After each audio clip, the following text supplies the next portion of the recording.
ನಮಸ್ಕಾರ ಪ್ರೀತಿಯ ವೀಕ್ಷಕರೆಲ್ಲರಿಗೂ ಇವತ್ತಿನ ಸಂಕಲ್ಪ ಸಿದ್ಧಿ ಕಾರ್ಯಕ್ರಮಕ್ಕೆ ಆತ್ಮೀಯ ಸ್ವಾಗತ ಹೇಳ್ತಾ ಇರೋದು ನಾನು ಅನುಷಾ. ಕಾರ್ಯಕ್ರಮದಲ್ಲಿ ನಮ್ಮ ಜೊತೆಯಲ್ಲಿದ್ದಾರೆ ಅಥರ್ವ ಸಿದ್ಧ ಪುರುಷ ಡಾಕ್ಟರ್ ವಿಷ್ಣುದತ್ತ ಗುರುಜಿಯವರು. ಬನ್ನಿ ಗುರುಗಳನ್ನ ಇವತ್ತಿನ ಕಾರ್ಯಕ್ರಮಕ್ಕೆ ಬರ್ಮಾಡ್ಕೊಳ್ಳೋಣ. ನಮಸ್ತೆ ಗುರುಗಳೇ, ಕಾರ್ಯಕ್ರಮಕ್ಕೆ ಭಕ್ತಿಯ ಸ್ವಾಗತ. ಸಾಕಷ್ಟು ಜನ ನೋಟಿಫಿಕೇಶನ್ಸ್ಗೋಸ್ಕರನೇ ವೆಯ್ಟ್ ಮಾಡ್ತಿರ್ತಾರೆ. ಇವತ್ತು ಯಾವ ವಿಚಾರದ ಬಗ್ಗೆ ಗುರುಗಳು ಮಾತನಾಡ್ತಾರೆ, ಇವತ್ತು ನಮ್ಗೆ ಏನು ಪರಿಹಾರ ಸಿಗುತ್ತೆ ಅಂತ ಪ್ರತಿಯೊಬ್ಬರು ಕೂಡ ಲೈಕ್ಸ್ ಮಾಡ್ತಿದ್ದಾರೆ, ವೀಡಿಯೋಸ್ನ ಕಮೆಂಟ್ಸ್ ಮಾಡ್ತಿದ್ದಾರೆ. ಅವರ ಪರವಾಗಿ ತಮಗೆ ಧನ್ಯವಾದಗಳನ್ನ ಹೇಳಕ್ಕೆ ಇಷ್ಟಪಡ್ತೀನಿ. ಇನ್ನು ಇವತ್ತಿನ ಕಾರ್ಯಕ್ರಮದಲ್ಲಿ ನನ್ನ ಪ್ರಶ್ನೆ ಏನು ಅಂತಂದರೆ, ಎಲ್ಲೋ ಒಂದು ಕಡೆ ಸುಮಾರು ವರ್ಷಗಳಿಂದ ಒಂದೇ ಜಾಬಲ್ಲಿ ಇರ್ತಾರೆ. ಒಂದು ರೀತಿ ಹೇಳಬೇಕು ಅಂತಂದರೆ ಕತ್ತೆ ದುಡ್ದಂಗೆ ದುಡಿತಾ ಇರ್ತಾರೆ, ಆದರೆ ಪ್ರಮೋಷನ್ನು ಅಥವಾ ಪ್ರತಿಫಲ ಅನ್ನುವಂಥದ್ದು ಸಿಗ್ತಾ ಇರೋದಿಲ್ಲ. ನಾವಿರೋವಂಥ ಜಾಬ್ನಲ್ಲಿ ನಮಗೆ ಪ್ರಮೋಷನ್ ಆಗಬೇಕು ಅಥವಾ ಹೈಯರ್ ಪೋಸ್ಟ್ಗೆ ಹೋಗಬೇಕು ಅಂತಂದರೆ ಏನು ಮಾಡಬೇಕಾಗುತ್ತೆ ಗುರುಗಳೇ? ಯಾಕಂದರೆ ಕೆಲಸ ಚೆನ್ನಾಗಿ ಮಾಡ್ತಿರ್ತಾರೆ, ಆದರೆ ಅವ್ರಿಗೆ ಪ್ರಮೋಷನ್ ಅಥವಾ ಅದನ್ನು ಯಾರು ಗುರುತಿಸ್ತಾ ಇರೋದಿಲ್ಲ ಅಂತ ಹೇಳ್ಬೋದು. ಸೊ ಈ ಪ್ರಮೋಷನ್ ಸಿಗಬೇಕು ಅಂತಂದರೆ, ಜಾಬ್ ಪ್ರಮೋಷನ್ಗೆ ಏನು ಮಾಡಬೇಕಾಗುತ್ತೆ?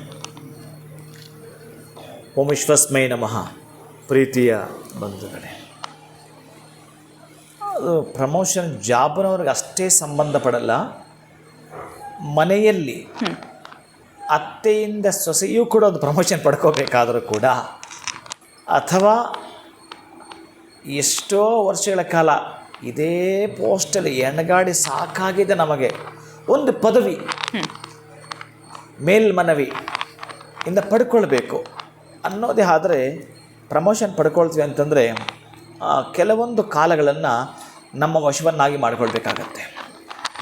ಕೆಲವೊಂದು ಕಾಲಗಳನ್ನು ನಮ್ಮ ವಶವನ್ನಾಗಿ ಮಾಡಿಕೊಳ್ಳುತ್ತೀವಿ ಅಂತಂದರೆ ಕೆಲವೊಂದು ಪದಾರ್ಥಗಳಿಂದ ಏನೆಲ್ಲ ಕೂಡ ನಮಗೆ ಲಭ್ಯವಾಗ್ತವೋ, ಯಾವ ಯಾವ ಪದಾರ್ಥದಿಂದ ಎಂತಹ ವಿಟಮಿನ್ಸ್ ನಮಗೆ ಸಿಗ್ತವೋ ಹೇರಳವಾಗಿ ಈ ಸೊಪ್ಪು ತರಕಾರಿಗಳಲ್ಲಿ ಈ ಸಿ ಬಿ ವಿಟಮಿನ್ ಇವೆಲ್ಲ ಏನು ಸಿಗ್ತವೋ, ಈ ಕರಿಬೇವಿನ ಎಲೆಯಿಂದ ಸಿ ವಿಟಮಿನ್ ಸಿಗುವಂಥದ್ದು, ಅಥವಾ ತಾಂಬೂಲವನ್ನು ತಗೊಳ್ಳುವಾಗ ಸುಣ್ಣದಲ್ಲಿ ಸಿ ಸಿಗುವಂಥದ್ದು, ಕ್ಯಾಲ್ಸಿಯಂ ಸಿಗುವಂಥದ್ದು, ಇವೆಲ್ಲವೂ ನಮಗೆ ಹೇಗೆ ಗೊತ್ತಿರ್ತವೋ ಹಾಗೆಯೇ ಕೆಲವೊಂದರಿಂದ, ಕೆಲವು ಮಂತ್ರದಿಂದ ಕೆಲವೊಂದು ಸಿಗ್ತವೆ ನಮಗೆ.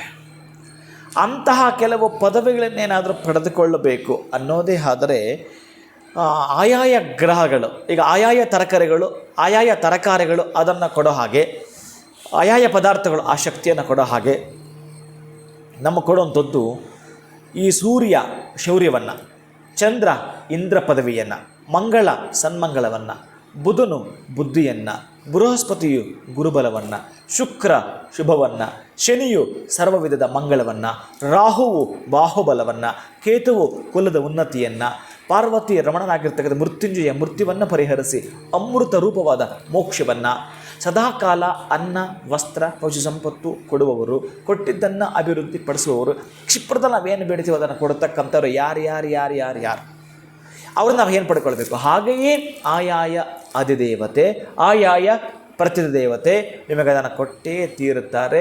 ನೀವು ಆ ಅಪ್ಲಿಕೇಶನ್ ಕರೆಕ್ಟಾಗಿ ಅವರಿಗೆ ಸಲ್ಲಿಸಿದ್ದೇ ಆದ ಪಕ್ಷದಲ್ಲಿ. ಈಗ ಯಾರ ಹತ್ರ ನಮಗೊಂದು ಇಂಪ್ಲೂಯೆನ್ಸ್ ಮಾಡಿಸ್ಕೊಡಿ ಆ ಮಿನಿಸ್ಟ್ರಿಂದ ಅಂತ ಹೋದಾಗ, ನಿಮಗೆ ಪೂರ್ಣ ಪರಿಚಯ ಇದ್ದದವರಾಗಿದ್ದರೆ ಅವರು ಅದನ್ನು ಕೇಳ್ತಾರೆ. ಎಸ್ ತಡಿಯಪ್ಪ, ಈಗ ನಮ್ಗೆ ತುಂಬ ಗೊತ್ತಿರೋರು ಅಂತ ಹೇಳಿ ಅವರನ್ನು ಸ್ವೀಕಾರ ಮಾಡ್ತಾರೆ. ನಿಮಗೆ ಅವರು ಪರಿಚಯನ ಮಾಡಿಕೊಡ್ತಾರೆ. ಹೇಗೆ ಅವರಿಂದ ನೀವು ಮತ್ತೊಂದು ಪಡ್ಕೊಳ್ತೀರೋ ಹಾಗೆ ನಿಮ್ಮ ಪದವಿ ಪ್ರಾಪ್ತಿಗಾಗಿ, ನಿಮ್ಮ ಪ್ರಮೋಷನ್ಗಾಗಿ ನೀವೇನಾದರೂ ಕೂಡ 5 ಗಂಟೆ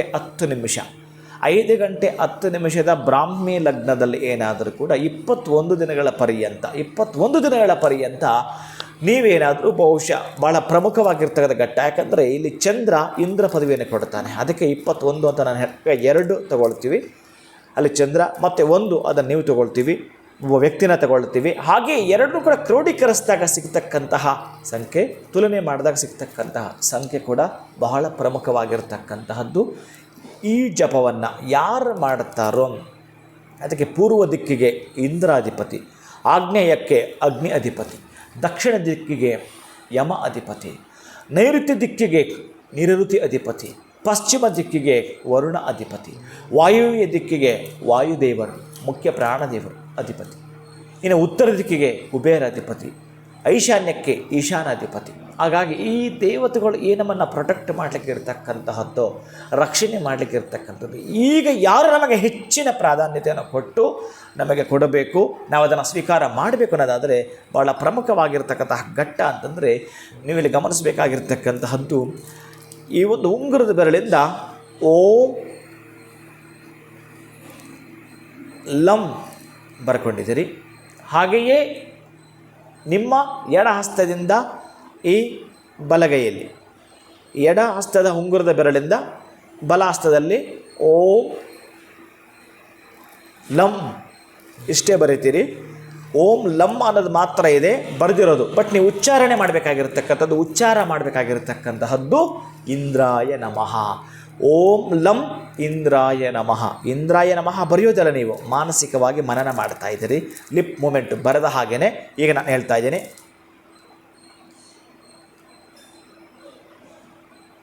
ಮನಸ್ಸೆಲ್ಲ ಹೇಳ್ಕೊಂಡೆ. ಹಾಗೆ ಓಂ ಲಂ ಇಂದ್ರಾಯ ನಮಃ, ಓಂ ಲಂ ಇಂದ್ರಾಯ ನಮಃ. ಈ ಇಂದ್ರನ ಮಂತ್ರವನ್ನೇನಾದರೂ ಕೂಡ ನೀವು 5 ಗಂಟೆ 10 ನಿಮಿಷದಲ್ಲಿ ಪ್ರತಿದಿನ ಪಠಿಸಲಿಕ್ಕೆ ಪ್ರಾರಂಭಿಸ್ತಕ್ಕಂತಹದ್ದು 21 ದಿನಗಳ ಕಾಲ ಅಂತಂದರೆ ನೀವು ಇಂದ್ರನಿಂದ ಪದವಿ ಪಡೆದುಕೊಂಡ ಹಾಗೇನೆ. ಅಂತಹ ಇಂದ್ರ ಪದವಿನ ಪಡೆದುಕೊಳ್ಳಲಿಕ್ಕೆ ಸತತ ಬೇಕಾದಷ್ಟು ಪ್ರಯತ್ನ ಮಾಡಿರ್ತೀರಿ, ಆಮೇಲೆ ಲಂಚ ಕೊಟ್ಟಿರ್ತೀರಿ, ಇನ್ನೇನೋ ಮಾಡಿರ್ತೀರಿ, ಇನ್ನೊಬ್ಬರಿಗೆ ಯಾರಿಗೋ ತೇಜವಾದೆ ಮಾಡಿರ್ತೀರಿ, ಮತ್ತೊಬ್ಬರನ್ನ ಮೆಚ್ಚಿರ್ತೀರಿ, ಇನ್ನೊಂದು ಕಡೆ ಹಣ ಹೆಚ್ಚಿಸ್ಕೊಟ್ಟಿರ್ತೀರಿ. ಇವೆಲ್ಲ ಇರ್ತವಲ್ಲ, ಇವೆಲ್ಲವೂ ಕೂಡ ಪಕ್ಕಕ್ಕೆ ತೊರೆದು ನಿಮಗೆ ಯಾರೋ ಅವರೇ ಅನುಕೂಲ ಮಾಡಿಕೊಡುತ್ತಾರೆ. ನಿಮ್ಮ ಸಮಯ ಏನಿತ್ತೋ ಅದು ಈಗ ಬಂದಿದೆ. ಅದಕ್ಕೆ ನಾನು ಈಗ ಎಷ್ಟೋ ದಿನ ಪ್ರಯತ್ನ ಪಟ್ಟಿರ್ತಾರಲ್ಲ, ನನ್ನ ಬಾಯಿಂದಲೂ ಕೂಡ ಅದನ್ನು ಹೇಳಿಸಬೇಕಾದರೆ ಈ ಸುದಿನಗಳೇ ಆಗಿರಬೇಕು. ಅದಕ್ಕಾಗಿ ಈ ದಿನದಲ್ಲಿ ನೀವೇನಾದರೂ ಪ್ರಾರಂಭ ಮಾಡಿ, ಈ ದಿನ ಅಂತಂದರೆ ನಾಳೆಯಿಂದ ನೀವು ಪ್ರಾರಂಭ ಮಾಡ್ತೀರ ಅಂದ್ಕೊಳ್ಳಿ, ಅಲ್ಲಿಂದ 21 ದಿನಗಳಲ್ಲಿ ಆ ಒಂದು ಪದವಿಯನ್ನು ಪಡೆದುಕೊಂಡೇ ತೀರುತ್ತೀರಿ. ಖಂಡಿತವಾಗ್ಲೂ ಬರೀ ಪ್ರಮೋಷನ್ ಅಂಥದ್ದು ಜಾಬಲ್ಲಿ ಅಷ್ಟೇ ಅಲ್ಲ, ನಮ್ಮ ಪ್ರತಿನಿತ್ಯ ನಮ್ಮ ಜೀವನದಲ್ಲಿ ನಾವಿರುವಂಥ ಜಾಗದಿಂದ ಉನ್ನತ ಜಾಗಕ್ಕೆ ಹೋಗಬೇಕು, ಪ್ರಮೋಷನ್ ಅನ್ನೋದು ಆಗಬೇಕು ಅಂತಂದರೆ ಯಾವ ರೀತಿ ನಾವು ಇಂದ್ರ ಮಂತ್ರವನ್ನು ಪಠನೆ ಮಾಡಬೇಕು ಅನ್ನೋದ್ರ ಬಗ್ಗೆ ತಿಳಿಸ್ಕೊಟ್ಟಿದ್ದೀರಾ ಗುರುಗಳೇ. ತುಂಬ ಹೃದಯದ ಧನ್ಯವಾದಗಳು. ನಮಸ್ಕಾರ. ಹರೇ ಶ್ರೀನಿವಾಸ. ಏನು ವೀಕ್ಷಕರೇ, ನಿಮ್ಮ ಮನೆಯಲ್ಲಿ ಅನೇಕ ರೀತಿಯಾಗಿರುವಂಥ ಕಷ್ಟಗಳು, ಸಮಸ್ಯೆಗಳು, ತೊಂದರೆಗಳಾಗ್ತಾ ಇದೆ. ಇದೆಲ್ಲದರಿಂದ ದೂರ ಬರಬೇಕು. ಏನೇನೋ ಪರಿಹಾರಗಳು ಮಾಡ್ಕೊಂಡಿದ್ದೀವಿ, ಹೋಮ ಹವನಗಳು ಮಾಡಿದ್ದೀವಿ, ದೇವಸ್ಥಾನಗಳು ಸುತ್ತಿದ್ದೀವಿ, ಆದರೂ ಕೂಡ ನಮಗಿರುವಂಥ ತೊಂದರೆಗಳಿಗೆ, ಸಮಸ್ಯೆಗಳಿಗೆ ಪರಿಹಾರ ಸಿಗ್ತಾ ಇಲ್ಲ ಅಂತಂದರೆ ಅಕ್ಷಯ ವೃಕ್ಷ ನಿಮ್ಮ ಮನೆಯಲ್ಲಿದ್ದರೆ ಖಂಡಿತ ಆ ತೊಂದರೆಗಳಿಂದ ಹೊರಗಡೆ ಬರ್ತೀರಾ. ಆದಷ್ಟು ಬೇಗ ಪ್ರೀತಿಯಿಂದ ಅಕ್ಷಯ ವೃಕ್ಷವನ್ನು ನಿಮ್ಮ ಮನೆಗೆ ಬರ್ಮಾಡ್ಕೊಳ್ಳಿ ಅಂತ ಹೇಳ್ತಾ ಇವತ್ತಿನ ವಿಡಿಯೋನ ಮುಗಿಸುವಂಥ ಸಮಯ ಆಗಿದೆ. ನಮಸ್ಕಾರ.